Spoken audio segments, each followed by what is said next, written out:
All right, wonderful. Welcome, everybody. Good afternoon. My name is Katie Hilborn. Welcome to Women Led, Purpose, Power, and Profit, the new architecture of influence. My name is Katie Hilborn. I'm an 8 times award-winning humanitarian, honored alongside the Dalai Lama and Jane Goodall. I'm the founder of a girls' education nonprofit, Compass Rose International, and founding partner of Regenerative Infrastructure Holdings and Next Gen Stewardship. My work spans humanitarian systems, regenerative island developments, and we're building renewable-powered AI data centers that design across the 4 dimensions of coherence. Today's conversations brings together women leading across investment, media, philanthropy, diplomacy, spirituality, entrepreneurship, and global wealth strategy. These are women not simply participating in the future, they are helping architect it. I'm going to introduce each panelist and move directly into the questions so we can maximize our time together. So round 1 is about leadership. Our Queen of Hearts, Her Majesty Queen Diambi Kabatusulia, pardon. Your Majesty, she is a global cultural and humanitarian leader from the Democratic Republic of Congo, known for her work in diplomacy, heritage preservation, women's empowerment, and global humanitarian leadership. In 60 seconds, at this stage of your leadership journey, what does power mean to you now, and how has that definition evolved over time? Thank you very much, Anthony, and thank you, Adi, for always having me in this beautiful space, and thank you to the beautiful moderator. As a woman king, because this is really my title, I'm a woman king of the Order of the Leopard of the Bakwaluntu people. I learned something through my journey about women, because in our tradition, the role of women is actually more the embodiment of power. So women are actually the symbol of power in a community. However, men are the symbol of authority. So that means that they have to work in tandem to organize society to have an outcome that is the most balanced and the most harmonious. And it's also something that is passed down through generation and generation. And I heard some comments earlier with the people from the Middle East and UAE that were talking about the difference between the people that get elected every 4 years and those who stay and have a legacy to carry forward. So it's a big responsibility. Power is not just, power, as it means that you are responsible to act into the world. So that's one thing that I've learned, and I've tried to do the best I can to make sure that I achieve that. Wow. Thank you. A true queen of our hearts, isn't she? Next, we have Dr. Anna Yusum. She is an internationally recognized psychiatrist, executive coach, and CEO of Mind, Body, Spirit Institute, serving global leaders, including royalty, Fortune 500 CEOs, Olympians, and A-list actors. She's the co-founder of the Yale University Program for Spirituality, Mental Health, and the Brain, and best-selling author of Fulfilled: How the Science of Spirituality Can Help You Live a Happier, More Meaningful Life. And I can attest she brings all of that into my life every day. So in 60 seconds, you work with many high-performing leaders. What inner shift do you believe women must make to lead with both influence and authenticity? Thank you, Katie. So the shift is going from performing to being. People who are very influential and powerful are exceedingly good at performing. They have an amazing resume. They're able to look good on paper. They're able to be everybody often other than their true self. And they've developed that. That's why they're so good at what they do. Many different masks, very incredible outwardly, but what's often missing is that deep authenticity. Who are you at the root? Who are you at the core? How do you take off the masks to enable you to align fully with your true values and what your heart and soul most desire? And therefore, enable yourself to lead in a way that is soul-driven as opposed to ego-driven. Beautifully said. Thank you, Anna. Next, we have Lisa Ryerson. She's the founder and managing partner of Let's Go Win Ventures, where she connects people, ideas, and opportunities to unlock exponential growth and long-term impact. In 60 seconds, you are known for connecting the right people at the right time. What taught you to trust your instinct when building transformational partnerships? So a lot of experiences. I've had great partnerships in the past. I've had not so great partnerships in the past. And what I've had to learn is to really trust my intuition and my gut. And so, it's very important when you are going into a partnership that if there are any red flags that pop up, to really take note of that. And that might not be the best partnership for you, but if it feels great and it's in alignment, then go ahead and lean in, and it's going to go great. Thank you. Next, we have Miss Victoria Kennedy, our beautiful vocalist this morning. Victoria Kennedy is a Wall Street Journal best-selling author, TEDx speaker, and CEO of Victorious PR, known for helping leaders become the leading authority in their industry. In 60 seconds, what do you wish more women understood about visibility, influence, and owning their voice publicly? Oh, I wish all women could just see this beautiful panel right now. I mean, age before beauty, right? You guys saved this last panel, us beautiful ladies, for last. I love it. You know why? Because every single woman on this panel is standing in her power, in her glory. Every single woman is so different. Nobody here is trying to be like anyone else because they know fundamentally there is no competition. Us women, we're not competing against each other. Why? Because we're powerful in and of ourselves. Why? Because we understand who we are, what makes us unique. What did I do today? I sang some opera for you all this morning. Loved it. And so many of these wonderful women came up to me afterwards and said, you were awesome. Why? Because we're proud of each other for saying, hey, you shone. And because I shone my light, I give other women the power and the permission to do so as well. And so in this day and age, 2026, don't be afraid to shine because you're not competing against anyone else. No one is going to be you. Show up authentically, and that's how you win in 2026. Ooh, beautiful. Thank you, Victoria. Next, we have Her Royal Highness, May Louis. She is an actress, director, philanthropist, investor, and founder of Super Start Art Foundation and the Royal Family Louis Holdings, LLC. In 60 seconds, you operate across art, business, philanthropy, and investment. How does creativity and intuition shape the way you make decisions and build influence?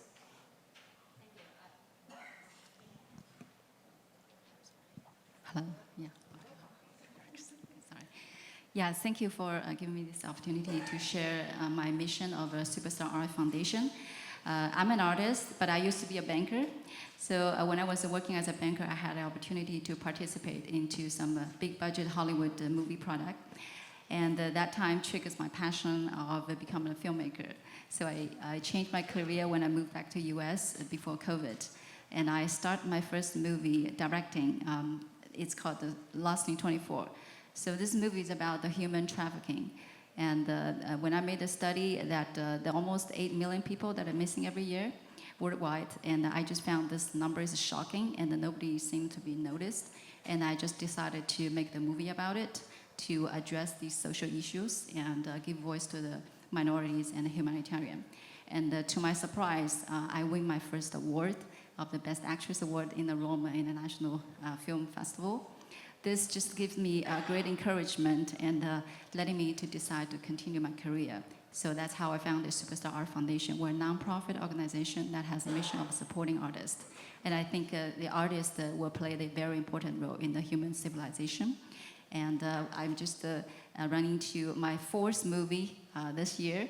And luckily, I got to work with the Greek government, and we're going to have a great movie screening during the Cannes Film Festival in the coming days on 22nd. Thank you.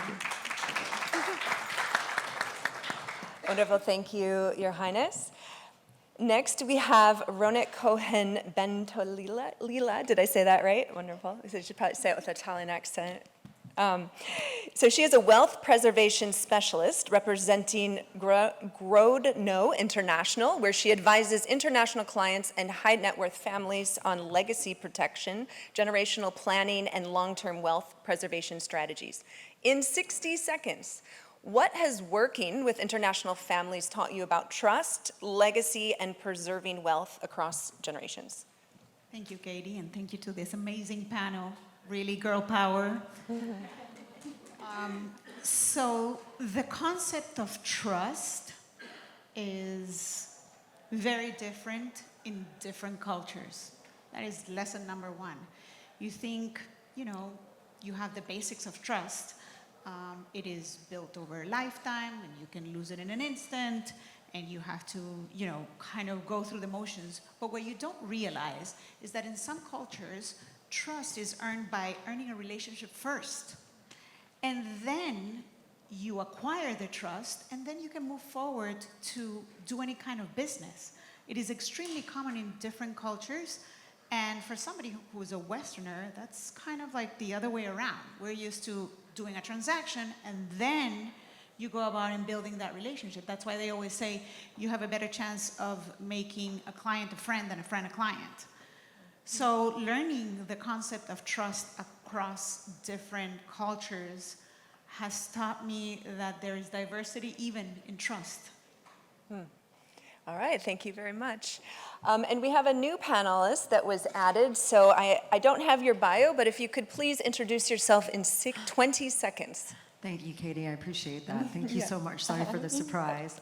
First of all, I'd like to thank Anthony for this amazing event he put on, and obviously happy 10-year anniversary for him. So thank you, Anthony, and everybody around him who's helped.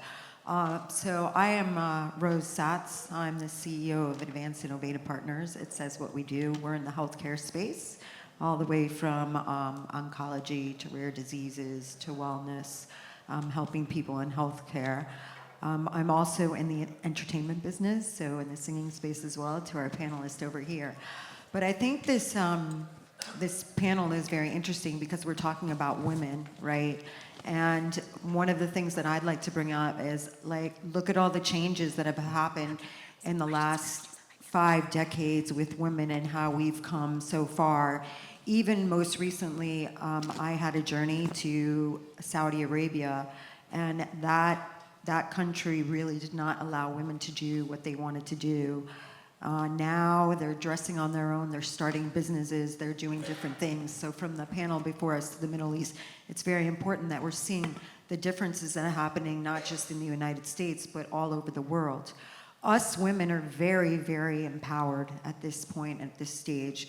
Many of us have businesses. We're not just having businesses, women are also making babies, running the houses, and still functioning with solid businesses with help. You know what they say, behind every strong man is a strong woman, right? So that's really important. So the power of women today is just growing and growing and growing. I mean, even in the United States, we had a woman running for president. There's some of the multi-billionaires that are women, and particularly Jeff Bezos' wife, who took a lot. But that being said, I mean, there's so many wonderful things that everybody on this panel are doing. I mean, movies, singing, queens, majesties, healthcare experts. All the women in the room, please let us give a round of applause for everybody, and Katie as well. Thank you, Rose, for joining us. Now, in round 2, we'll talk about power, capital, and influence. In 90 seconds, and thank you, ladies, for, I know it's a short window to speak, but thank you for keeping it within that window. Let's start with Lisa. In 90 seconds, I'd love your perspective on this. You've built a reputation for connecting the right people at the right time. In a room full of capital, what do most investors get wrong about partnerships? And how do you recognize the ones that create exponential growth? Yeah, so these events are awesome, right? They're super fun. There's people with great companies are excited. The numbers look phenomenal on paper. So sometimes we forget is really connecting with that company and with the people that are part of that company and making sure that we're in alignment with our expectations, communication, goals, right? Those are kind of important. So really finding that perfect alignment with these partnerships is so important, because if it's not in alignment, probably it's not going to work out. Thank you very much. Next, with Ronit, in 90 seconds, when structuring wealth across generations and cultures, what are the biggest mistakes families make, and what creates lasting resilience? I'm going to go with This one's this very sensitive one. But usually families feel that when they're preserving a legacy, it only means the financial structure of it. And they don't realize that the legacy includes so much more. It includes the ethos of the family. It includes the creed of the family, the values. So much more that we are preserving. I like to think that preservation is very much tied to psychology.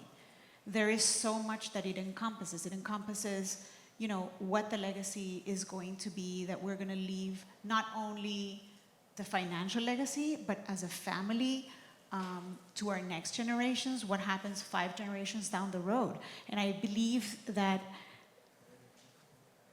it is extremely important to understand that families make that mistake. They just think the financial, and that's kind of linear. And financial legacy is not the only legacy that we leave in this world. We have to make a world where our legacy has purpose, has meaning, and can build futures. Thank you very much.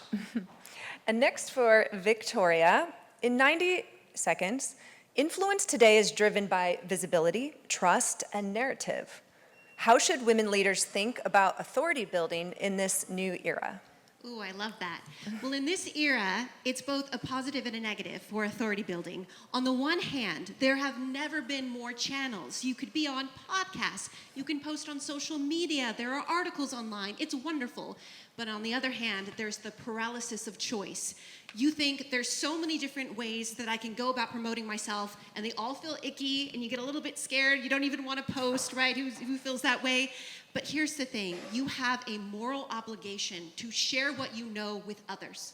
So what I suggest and I invite you to do is realize that when you are posting, when you're on podcasts, think about you're providing real value to your audience. Even if you're one step ahead of someone else, you are lifting them up and saying, hey, I've been where you're at. Let me show you what a little further down the road looks like. And that's how you become a true leader. It's not about ego, it's not about you. And when you realize that, that's when you step into true leadership and true authority building, and that's what separates the sheep and the so-called leaders with everyone else. Yeah, thank you, well said. Dr. Anna Yusum, in 90 seconds, how does inner alignment directly impact leadership, decision-making, and long-term success? I see inner alignment as essentially the alignment of your mission, your values, your actions, your thoughts, all together. When you are aligned, things go beautifully in your life.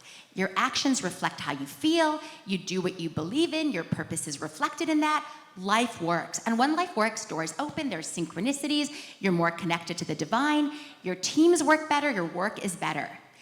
When you're misaligned, and we all know what that's been because we've all been there, and it's very natural for all sorts of reasons. Things don't work as well. You second guess yourself. Things don't seem to line up. Doors don't seem to open as easily.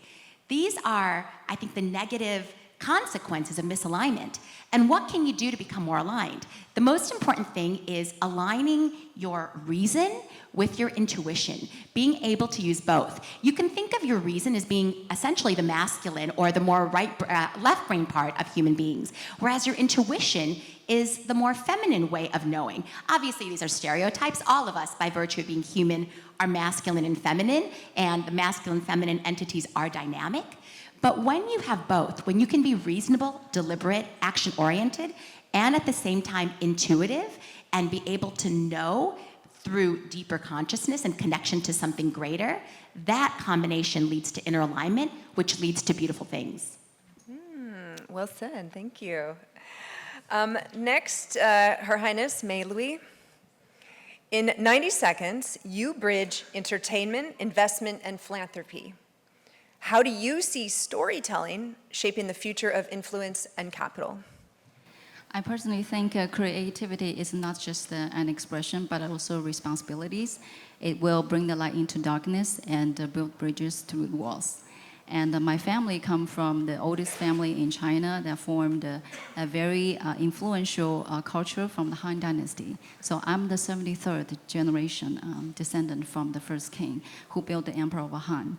So, the wealth that you build can last for decades, but the legacies of a family can last for centuries. So that's why I'm more focusing on the legacy building from the families, and through the Royal Family Liu Holdings Limited, we have the Family Legacy Fund and also have the Wealth Growth Fund. So we separate these two things because we think it's important that you need to allocate a portion of your investment into your legacy fund other than driven for the profit. So it will help you to bring the attention to the public and also build the trust on your brand and help to boost the actions that made from your investor or client. This is very important in the modern economic. So this is what I've been doing. So our family funds are focusing on the growth of the wealth in the humanitarian part, and also like industries to uplifting and help with the industry entrepreneurs to build our brand, to grow with them together. So that's why we do the M&A fund on some industries. On healthcare, on AI, and property, some aspects that can bring the influence and help improve the quality of the life. As for the legacy fund, we have the Royal Han Palace Museum Gallery House that we wanted to build and keep the family legacies and story going.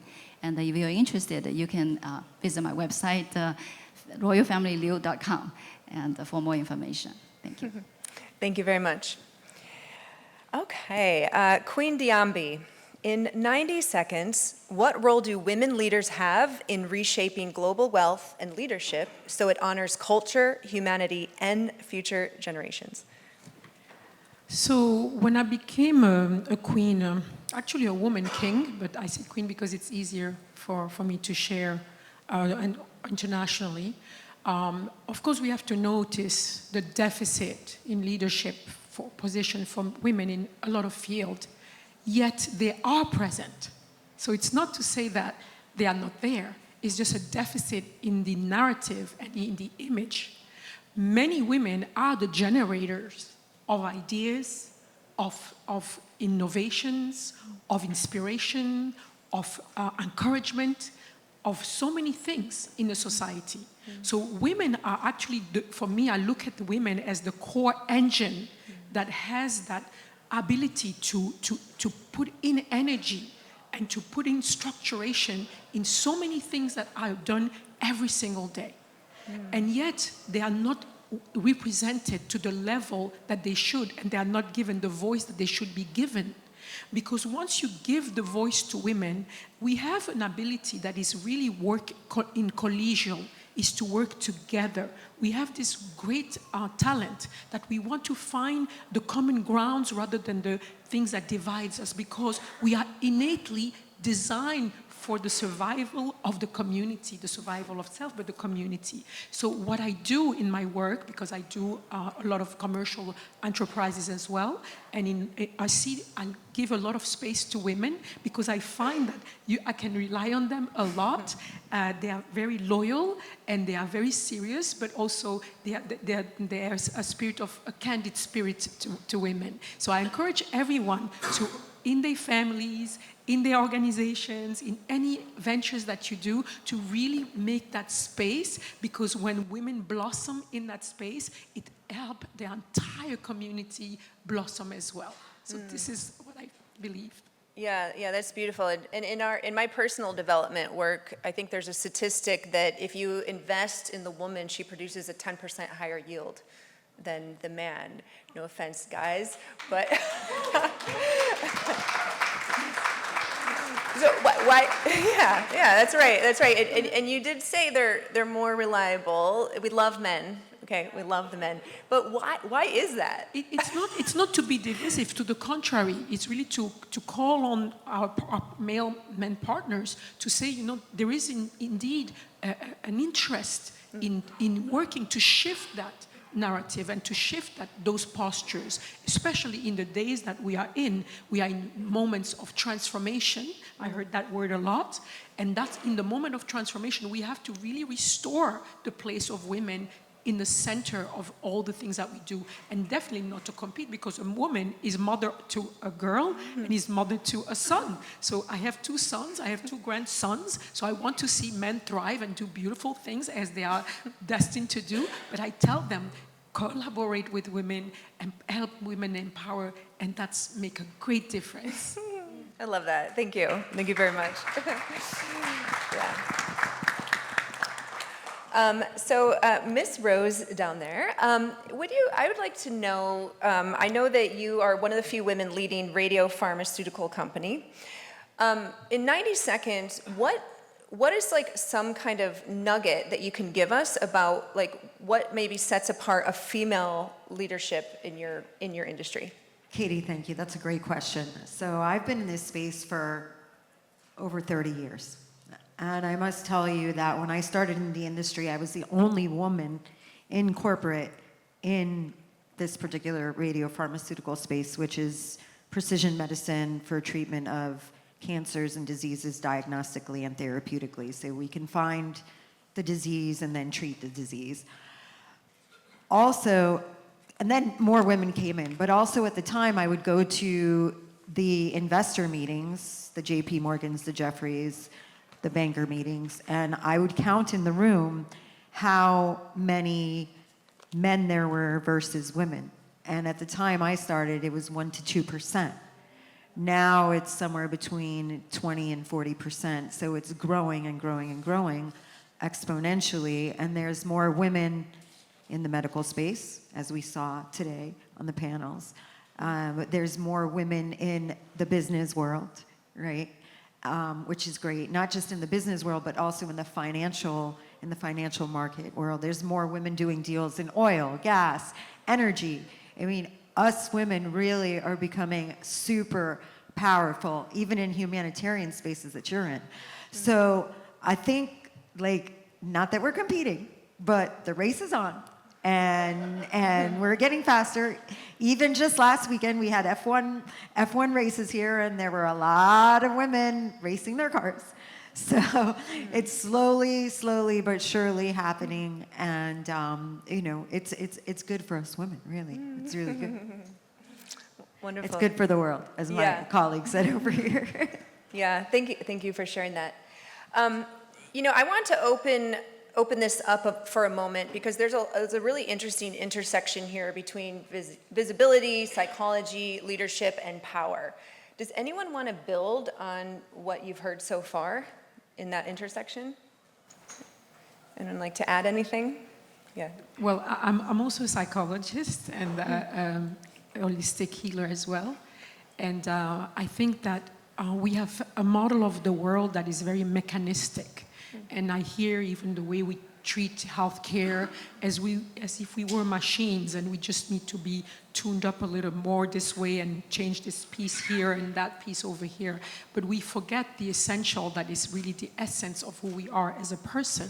And this is what is the force and the energy that is the one that's moving people to actually into action, into manifestation. So a lot of the advice that I take for myself is to really align, as you know, one of my beautiful panelists has mentioned, to really reconnect with the roots of who is it that we are, and what is it that we aim to manifest in this world.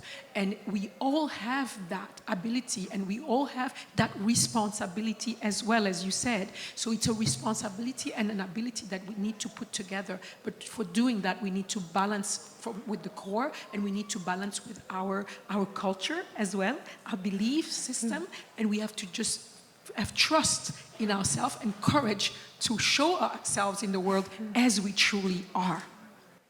Thank you. That's beautiful. Well said. So now we're going to go into round 3, purpose and profit.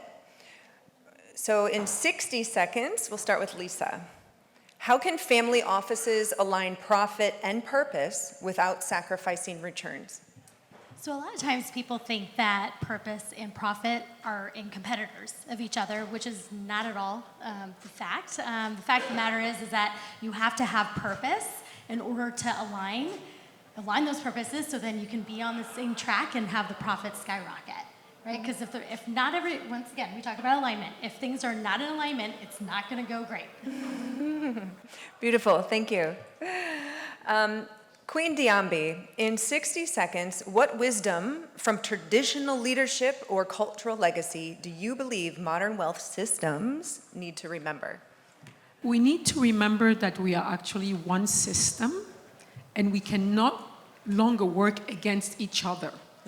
That's what I've really learned, is that we live in a world where we imagine that we are so divided, and yet in every single one of us, there's the exact same DNA at 0.01 difference. And furthermore, if I just go with women, there's the mitochondria DNA that is, every single woman in the world has that same DNA for that one woman that comes from Africa.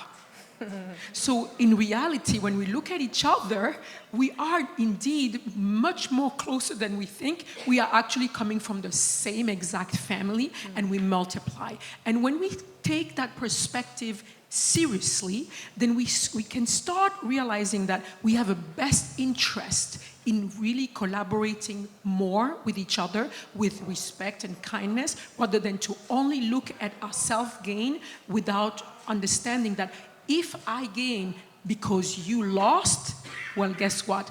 I lose too, because I am part of the same system. So that's what I think I learned, and that's why I go all over the world to look for my family and to associate my voice and my strength and my intelligence and my skills with different activities, economic activities, but also philanthropy, so that I can show that you don't only have to work for your people, or the one that look like you, or the one that think like you, or the one that believe the same thing as you. We have a best chance to really find the people where you are needed and collaborate, no matter who is it for, because regardless of who the beneficiary of your efforts are, you are also a winner. So that's what I say to people, be selfish, help someone. Thank you. Yeah, thank you. I align with a lot of what you say, and I always, view things as we're holding up a mirror for everybody that we meet, and the faults we see in others are often the faults within ourselves, or what we like in others is what we like in ourselves. And I think if we could come from that place, we might be a much happier world. Okay, let's move on I'm to. going to interrupt you. Not everybody gets that memo. What's that? Not everybody gets that memo. That's actually work that needs to be done. Yes, that is deep self-development work. Let's moving on to Victoria in 50 to 60 seconds. How can women leaders become more visible without feeling like they are performing instead of authentically leading? Ooh, I love that question. I think you mentioned that as well, performing as opposed to leadership. And the question you can ask yourself is, am I providing value to my audience, to my team members, to my company? That's the difference between performing, which is just for yourself, which in essence is very ego-driven, and that's really just based on insecurities. And a true leader says, it doesn't need to be about me. I'm good. I got me. How can I be about others? How can I help my team? And so just back what you're saying, Katie, and all of us women are saying is do the work first. And I would say the first question is, do you know your core values? A lot of people don't. Ask your mother, ask your partner, ask your best friend. What are my core values if you don't know? Because here's the thing, if you want trust in this day and age, you have to be authentic and you have to be true to yourself, because consistency is key. And if somebody sees you online or in an article saying something that they don't think is consistent with you and your nature, they're not gonna trust you. And if you wanna make deals, if you wanna get ahead, and also if you just wanna be true to yourself, you need to know what your core values are and follow them consistently. This is how you build a brand, this is how you build a following, and this is how you build success in your life, both personally and professionally. Thank you, Victoria. Her Highness, Mei Louis, in 60 seconds, what responsibility do influential people have when using their platform, capital, or visibility to shape culture? Okay. I have to say I didn't see that question before, but I'm going to just say from the bottom of my heart. So when I found the Superstar Art Foundation, I really set a goal at the mission for Superstar Art Foundation. So we have to give the voice to the social problems, and we have to give the voice to the humanities, and we have to support artists. So this is what my mission is, and that's why we're having the program of the the Miss Economic World, who's giving opportunities for women artists to grow, and we have education programs that's Superstar Academy to provide online training to them. And also we have a Superstar Award program that give recognition, acknowledgement for the artists that did the outstanding performance and give back to the society. So those are the programs that we have with the Superstar Art Foundation. As a nonprofit organization, I think this is what I do, and myself as an artist too. So yeah, I think from the mission that we do, we can give back to the society and also give our influence and give the voice of the the humanitarians. Thank you very much. And even though we are out of time, I do want to respect and get the last two women here. So if you can do it in 45 seconds, Dr. Yusum, what is one internal pattern women leaders need to release in order to step into greater power? I think it's a great question because women always feel that they have to either be invited or feel like they have to be ready. And what that does is it closes off a lot of opportunities. Women don't take risks, don't enter the right rooms because, in contrast to feeling in alignment and then acting, they are waiting for certainty, any kind of certainty. And that comes not from wisdom, that comes from conditioning. I work with the most powerful women in the world, whether they be CEOs, royalty, Olympic athletes, etc. And every woman waits to be invited in some way, shape, or form. There is a no when it should be a yes. And there is an amount of power that women often have that they don't realize they have. And closing that gap, being able to step into alignment rather than certainty and take action is the solution. Yeah, that's great. Yeah, thank you. And for our male friends in the audience, I do believe that's true, that women tend to wait to be invited into spaces. So this is where you can encourage your sisters, your friends, and your daughters to really step into that power. And last but not least, Miss Rose, in 60 seconds, is there something that you want, a nugget, I apologize, we don't have a question for you, but is there a nugget you want to leave us with in 45 seconds? Follow the women. They have the power. Yeah. They give birth to babies. That's powerful. So, a round of applause to all of us women on the panel and all the women in the room and Anthony's wife and all of us and Katie for leading. Yeah. Thank you. Well, thank you very much. Let's give a round of applause to our esteemed panelists. Thank you very much. And for our moderator. Oh, thank you.